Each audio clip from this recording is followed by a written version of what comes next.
Well, welcome again, ladies and gentlemen. My name is Mike. I am the auctioneer. Can everybody say hello, Mike? Hello, Mike! Ooh, that was the welcome I was waiting for. Well, welcome again, and of course, thank you for joining us for Springtime in New York. You know, we're gathered here today to raise vital funds for the National Kidney Foundation.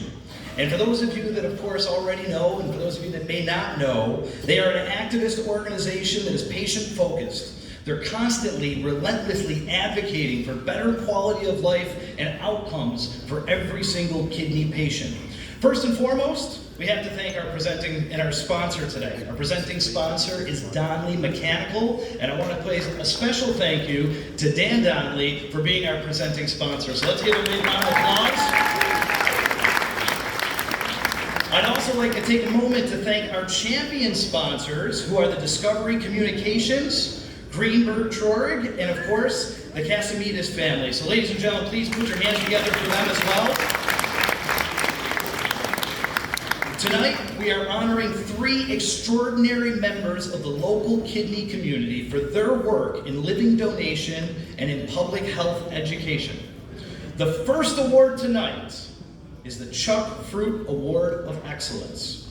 This recognizes an executive whose profound sense of humanity and professional acumen have benefited the fight for public health. Now, the visionary behind this very event 13 years ago, as Bill said, was none other than Chuck Fruit himself. Now, he was inspired by his very own kidney transplant journey and felt driven to use his professional platform and expertise to raise the profile of kidney health. His passion and drive mirror that of our honoree tonight, Ken Zuckerbrot. Ladies and gentlemen, I think it's time we meet Ken. Put your attention over this way. Meet Ken Zuckerbrot, a mild-mannered, laid-back, skinny, athletic guy with no sense of humor. Ken was living his life in Manhattan, enjoying his family with 7 grandchildren, practicing the fun field of international tax law at Greenberg Traurig, aiming to dine at every restaurant in the city, and futilely chasing little balls around a golf course. And then in 2017, at his advanced age, an unexpected thing happened. He added kidney transplant recipient to his resume, thanks to the greatest gift ever, and from a total stranger to boot. So, what's Ken doing now? Trying to decipher the new tax law, continuing his restaurant quest, hacking at golf balls, and teasing his grandchildren.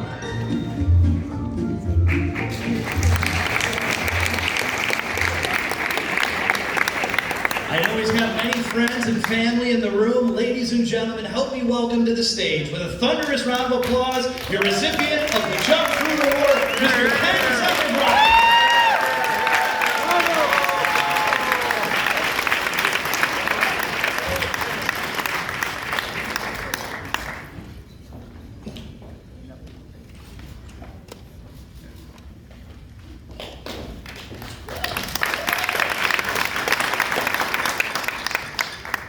Thank you, Mike and Bill, and thank you to my friends at the National Kidney Foundation for this award.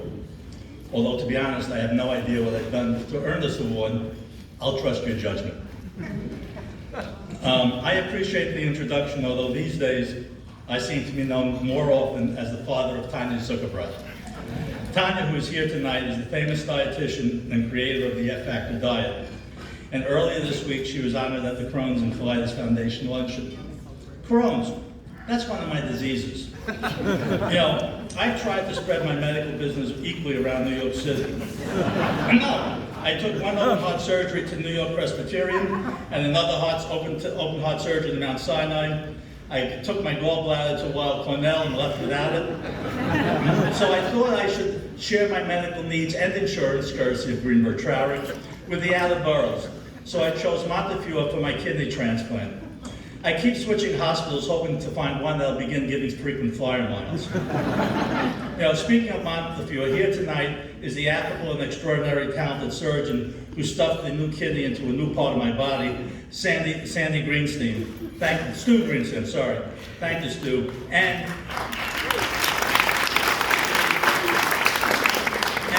my post-transplant nephrologist, you can't say that, quickly, Maria Rajami. Thank you, Maria. I found out that treating kidney disease was very different from my previous illnesses. Before, I just needed a good hospital and a good doctor, and I would be taken care of. However, a kidney transplant is very different because you need a spare part. And the hospital doesn't supply that spare part. I had to supply that spare part. And that spare part right now can only be gotten from another person, dead or alive. There's no road for finding such a spare part. After advertising, using social media, sponsoring educational sessions, and contacting everyone we knew, all without success, we found the two resources that led to my being here tonight.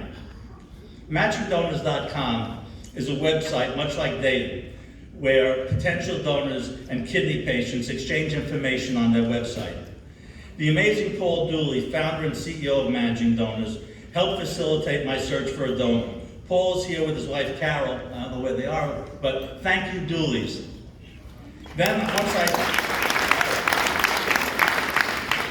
once I found a possible donor, Renewal, a Brooklyn nonprofit that guides donors and patients through the process of kidney transplant, took over and shepherded my donor through the maze of hospital testing and psychological testing and the actual transplant surgery. AJ Gindi, Renewal's community advocate, worked closely with me and my donor. He's the nicest guy, he's a kidney donor himself, and tells me that Renewal has arranged about 40 transplants so far this year. AJ, where are you? Over here. You got kosher food? Okay. So after my 14th month adventure, which really is a polite word for the harrowing roller coaster ride of hope and disappointment that my family and I went through, I was lucky to become a successful transplant patient.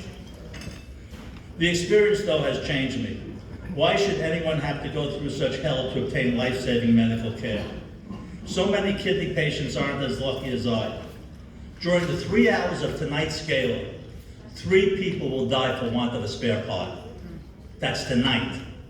And ultimately, this is just a game of numbers. Increase the number of kidneys available for transplant, and you decrease the number of people who die waiting for a kidney. My plan is now to devote a large part of my time to working with the National Kidney Foundation and others to increase the number of kidneys available for transplant, whether from cadavers or living donors. So I've committed to helping change the organ donation laws in the 50 states from opt-in, which is a system we now have in all states, to an opt-out system.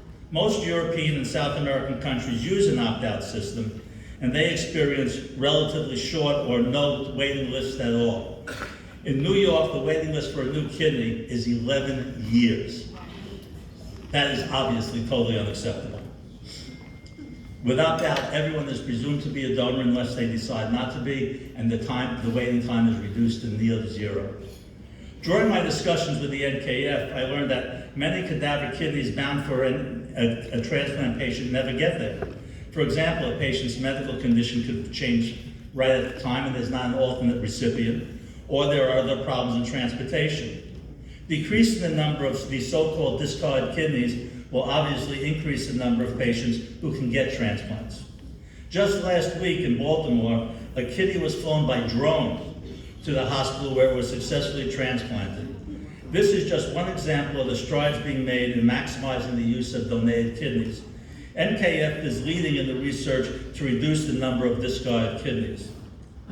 To increase the number of living donors, we have to support education and awareness efforts. And here's a radical idea for some of you. You can think about being an organ donor yourself, either for a family member, friend, colleague, or a perfect stranger.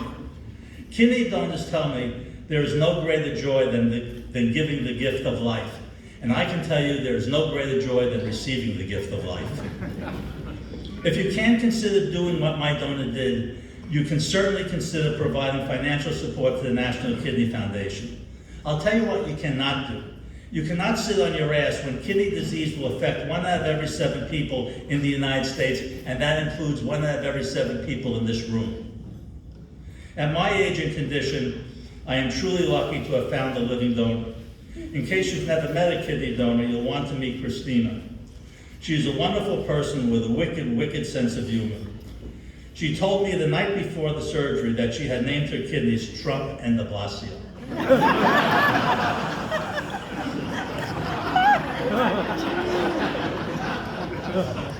I didn't know until I woke up in recovery which one I got. Turns out I got the Glossio. And this is the only the Glossio that's working perfectly 24/7.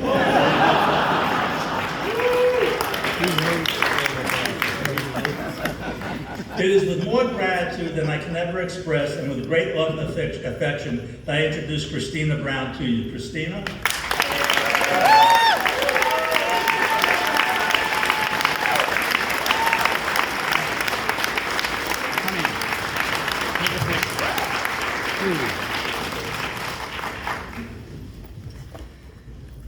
I can tell you that donating the kidney was much easier than standing up here and talking to you. When I told my friends and family that I was going to donate one of my kidneys to a stranger in New York, they thought I was crazy. Even after I explained that I wanted to donate as a way of honoring the memory of my Aunt Rachel, I'm not sure they really understood. My Aunt Rachel died of complications from diabetes, including kidney failure. Contrary to common misconceptions about donating a kidney, the procedure was laparoscopic, which meant I was in the hospital for just 2 days, and my recovery was very quick and basically pain-free. Becoming a living donor has been one of the best experiences of my life. And people ask me, do you have any regrets about donating? And truly, my sole regret is that I only had one kidney I could give.